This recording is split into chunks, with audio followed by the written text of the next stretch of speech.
RVing season is just about upon us because we have a big long weekend coming up next week. So we've got an RV here. Alana Fontaine from Go RVing Canada has brought in an RV from, this is a Canadream, is that? We see these guys on highways all the time. This is where you can rent an RV? Is that how it works? Well, when you do see them, it's rentals, it's also people buying them. RVing is becoming more and more popular with Canadian families. So it's, yeah, get out on the open road. I've never tried it. You haven't tried it either, I've never been in one of these things until right now. But I was going to ask you, why is it so popular these days? You know, what we're seeing is the freedom, flexibility, and fun associated with the lifestyle is really what's hitting home with Canadian families. But overall, the affordability factor is really coming into play.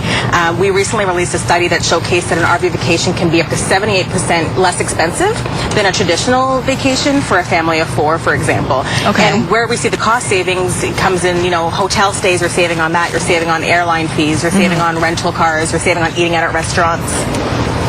Yeah. Okay, because everything is all contained inside the RV. Now, Ken is going inside to show us a little bit about what's inside that RV. So, you've done it, obviously. I have. Alana, what's it like out there on the road when you've got everything kind of... You feel like king of the world. You're traveling with it. Driving one of these things scares me, especially those big guys. You know what? It can be intimidating when you first look at it, but if you have a regular G license, you have the skill to drive an RV. It's not difficult to drive, it's just different. So you have to adapt to the different height, the different weight, and the different size of what you might be used to. But once you get behind the wheel, you'd be pleasantly surprised how easy it is. I'm guessing the parallel parking part of it is quite difficult. Well, usually when you have somebody to help you, it's just that much easier. Guide you in. Yeah, exactly. So this is unreal. When we're looking at an RV like this one, and we have the gentleman who provided us with this RV today says that this is actually one of the smaller ones. But how many people could you actually vacation with in something like this? This sleeps up to 6 people, but you could even go higher than that. There's a bed at the back, there's also a bed at the front, and you can also convert the table in the main living room to a bed as well, so comfortably. Full-on shower. And what about, you know, obviously we want to be environmentally aware, try to be sustainable. We just ran a story earlier on the newscast about driving smarter, more fuel efficiently. Right. So how is this industry, how's the RV industry keeping up with that? For environmentally friendliness, what we see is, you know, first of all, there are a lot of units that are coming out that are lighter weight models, even featuring solar panels.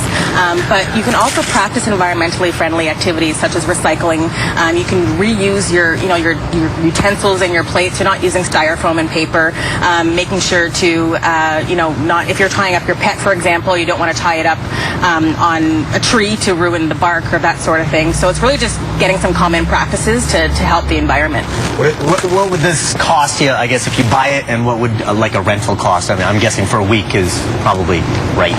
Yeah, typically people can rent for a week. You know what?